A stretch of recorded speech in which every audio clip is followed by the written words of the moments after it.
I still remember her voice that morning, sharp, cold, almost surgical. "You're useless, Mark. You can't even pay the bills." The words hit harder than any slap could.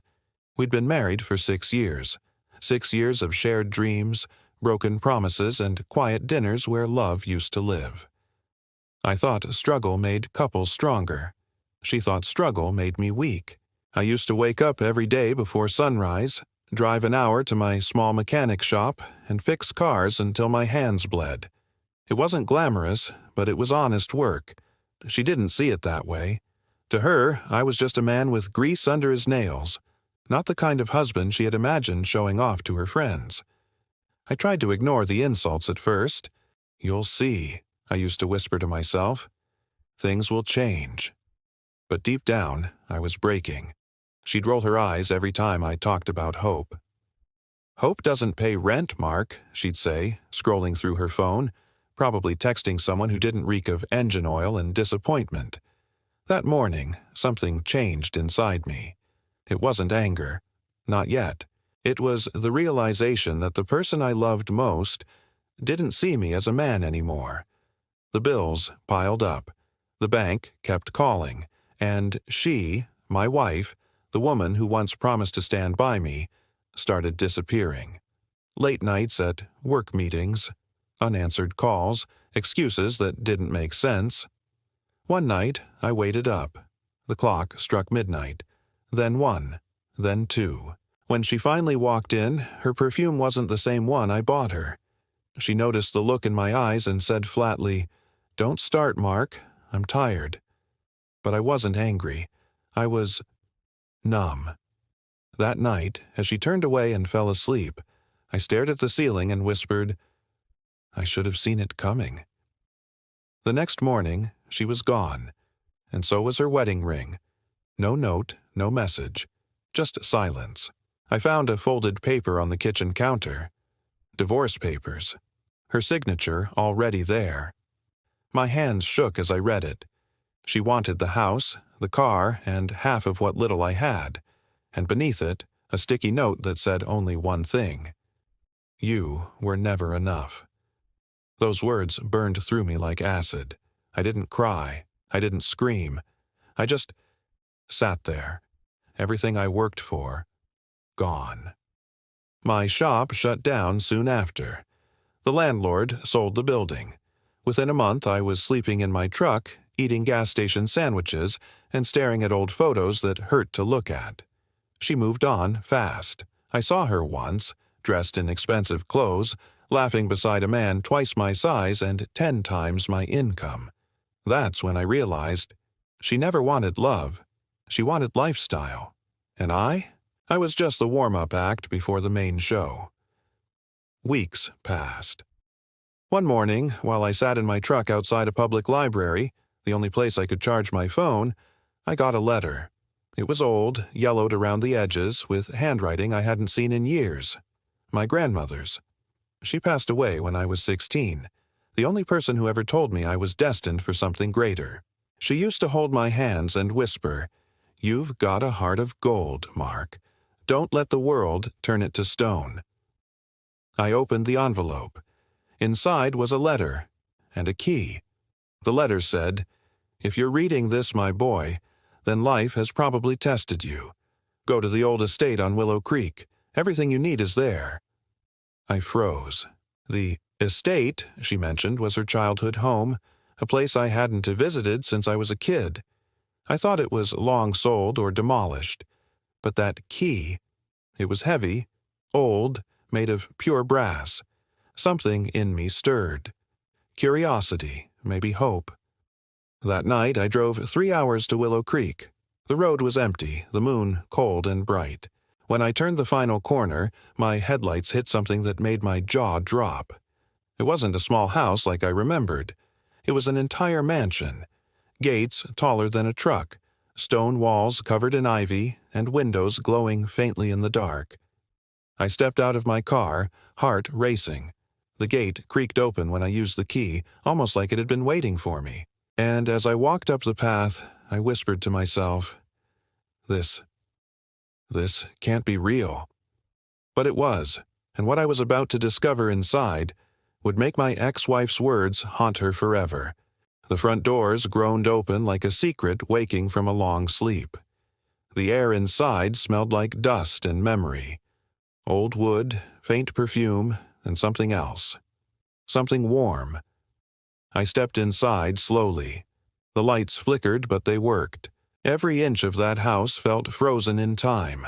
The walls were lined with portraits, faces from generations past. My grandmother, my great-grandfather, and people I didn't even recognize. There was silence, except for the echo of my footsteps on the marble floor. I had nothing, no job, no wife, no direction. And yet, standing there, I felt something I hadn't felt in years. A small envelope sat on the grand piano near the staircase. It had my name on it. To Mark. I opened it with trembling hands. Inside was a letter written in my grandmother's elegant script. If you're reading this, it means you've reached the point in life where pain feels heavier than hope. But remember, pain is never the end. It's a door, and this house is where your new beginning starts.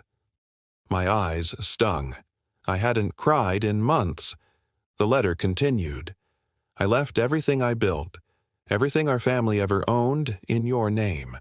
The documents are in the study, the room your grandfather never let anyone enter. Use what I've left wisely, and promise me one thing: never let money change who you are. For a moment, I just stood there, holding that letter like it was oxygen. Then I whispered, "Grandma, what did you do?" I found the study down a long hallway, hidden behind an old oil painting. When I pushed the painting aside, a wooden door creaked open to reveal a dark room filled with ledgers, safes, and sealed boxes. A thick layer of dust coated everything. I switched on a lamp and sat at the desk. On top of it was a sealed brown envelope marked Legal Documents, Estate Ownership. Inside were property deeds, stock certificates, and, at the very bottom, a notarized will. My eyes scanned the text. I, Margaret Ellison, leave the full ownership of my estate, including assets, holdings, and properties to my grandson, Mark Ellison. My jaw dropped. $90 million. I laughed, not from joy, but disbelief. Was this real? All this time, while I was fixing cars and begging landlords for extensions, my name was written on an empire I never knew existed. Tears rolled down my face as I whispered, "Grandma, you really saved me." I sat there for hours, reading every page, every signature. It was legitimate, notarized, witnessed, sealed by a lawyer's firm that still existed in the city. That night, I didn't sleep. I explored every room, every hallway, every locked drawer. It was like discovering a forgotten world, one where I actually mattered. The next morning, I drove to the city to confirm everything. The lawyer's office was still there, tucked inside a tall glass building downtown. When I walked in and gave my name, the receptionist's eyes widened. "Wait here," she said. Moments later, an older man in a gray suit stepped out, his expression calm but curious. "You must be Mark," he said. "We've been waiting for you." My heart skipped. "Waiting." He smiled faintly. "Your grandmother instructed us to hold her estate until you turned 35, or until life tested you beyond measure. Her exact words. You triggered that clause when the letter was mailed." I couldn't believe what I was hearing. He opened a folder, slid a few documents toward me, and said quietly, "It's all yours now." For a moment, I couldn't move. I just stared at the papers. Everything she owned, properties, businesses, bank accounts, all transferred under my name. When I finally spoke, my voice shook. She believed in me when no one else did. He nodded. "She said you'd need to be broken before you could truly rise." As I walked out of that office, sunlight hit my face, and for the first time in years, I felt free. Not because of the money, but because her faith in me proved something my wife never saw. I wasn't useless. I was unrecognized. But deep down, I also knew she would find out. Somehow, word would reach her, and when it did, she'd regret every word she ever said. I didn't plan revenge that day. I didn't need to. I just smiled and whispered, "My silence will speak louder than anything I could ever say." That night, I sat by the mansion's window, watching the moonlight spill across the old gardens. I could almost hear her voice again, calm, gentle, proud. "You see, my boy, you were never useless. You just hadn't found your place yet." I closed my eyes and made a promise, not to waste this second chance, not to destroy, but to rebuild. But life had other plans, because 2 weeks later, she came back, my wife, the woman who threw me away like trash, and this time, she wasn't here to apologize. She was here for the money. It was raining the night she showed up. Thunder cracked over the estate and the iron gates glistened with water. I had just finished dinner alone when I heard the doorbell echo through the hall. When I opened the door, my heart stopped. There she was, the same woman who told me I was useless, the same woman who left me to rot in the ashes of our life. But this time, she wasn't dressed in designer clothes or confidence. She looked desperate. Mascara streaked, hair damp, clutching her purse like a lifeline. "Mark," she whispered, her voice trembling. "Can we talk?" For a few seconds, I just stared at her.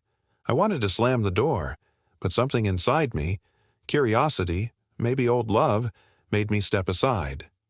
"Come in," I said quietly. She hesitated, then entered. Her eyes scanned the grand foyer, the marble floors, the chandeliers, the paintings. I saw the way her lips parted in shock. "This place," she whispered. "What is all this?" I didn't answer right away. I just watched her take it all in, the same woman who once laughed at my small dreams. Finally, I said, "My grandmother left it to me." She turned to me, eyes wide. "Your grandmother? Since when did she have all this?" "Since always," I said. "She just didn't tell anyone." Her lips trembled slightly. "So, you're rich now." There it was, the real reason she came. Not regret, not guilt, greed. I smiled faintly. "I guess you could say that." We sat in the living room, her eyes darting around, calculating everything. She started talking about the past, pretending to care.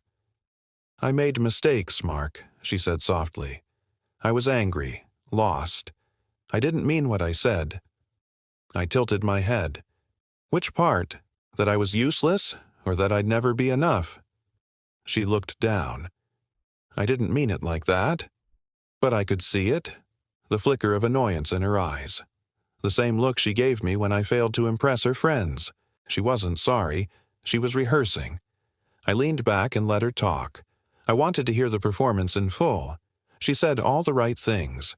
How she missed me, how she thought about us, how she never stopped loving me. Every word felt rehearsed, mechanical. Then came the real line. "You've done so well, Mark. Maybe we can start over." I almost laughed. "Start over?" I repeated. She nodded eagerly. "We were good together once. Maybe we just needed time apart. We could fix things now. Together. Together." That word used to mean everything to me. Now it just sounded like a trap. I stood up and walked toward the fireplace. "You know," I said quietly, "when you left me, I spent nights wondering what I did wrong. I begged myself to believe you'd come back because you loved me." She stood, too, taking a step closer. "I do love you, Mark. I always did." I turned and looked her in the eyes. "No, you loved what I could become, not who I was." She froze. I continued. "When I had nothing, you disappeared. Now that I have everything, you're suddenly here again. You didn't come back for me. You came back for this." I gestured around the mansion. Her mask cracked for the first time. Her lips tightened. "That's not fair," she said. "Oh, it's more than fair," I said, my tone colder now. "It's truth." She tried to cry then. the kind of forced tears that used to melt me. But not this time. I'd grown stronger in her absence.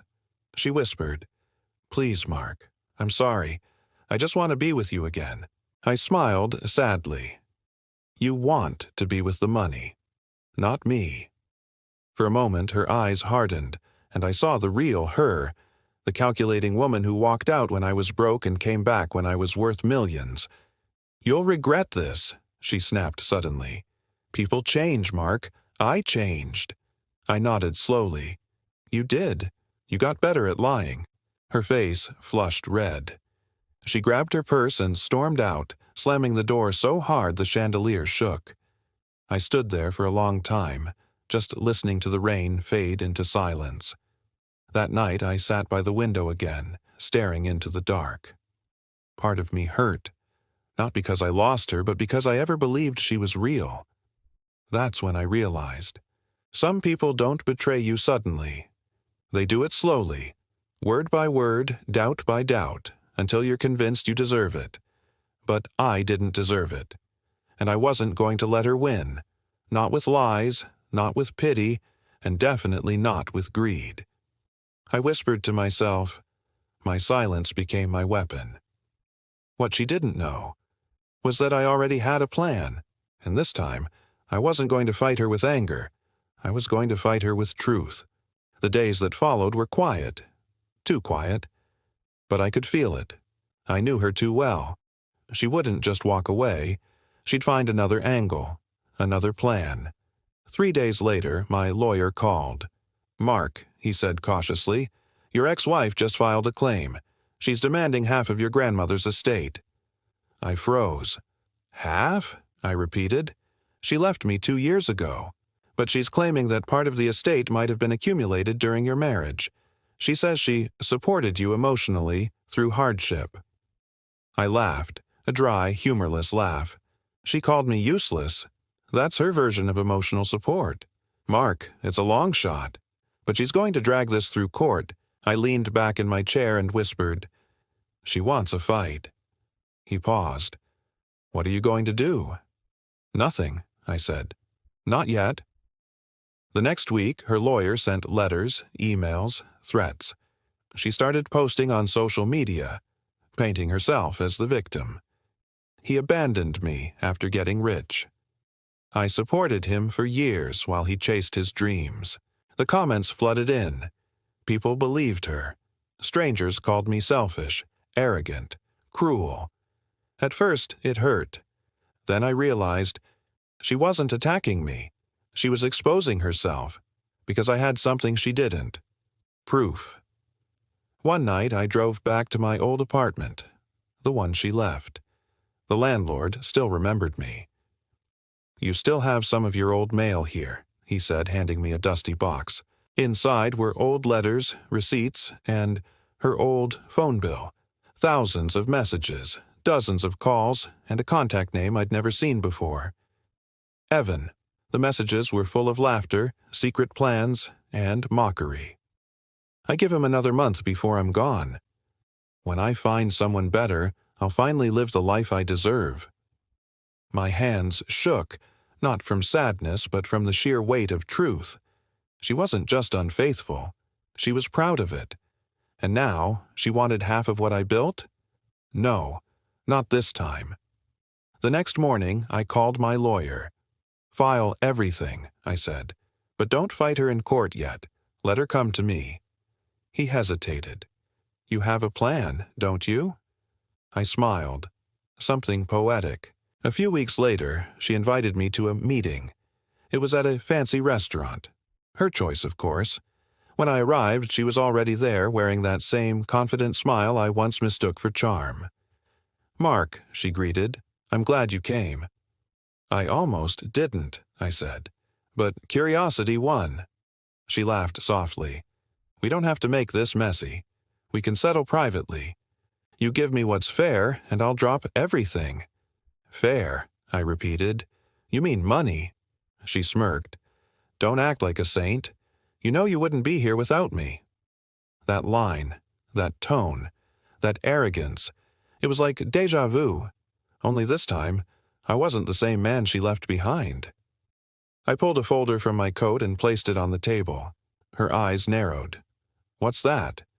"Proof," I said quietly, "of what really happened while you were supporting me." She laughed, but it cracked halfway. "You're bluffing." I slid a few printed messages across the table. Her eyes darted over the words. Her face went pale. "He'll never be anything. I can't wait to be free of him. He's too stupid to see what's coming." Then a whisper. "Where did you get these?" I leaned closer.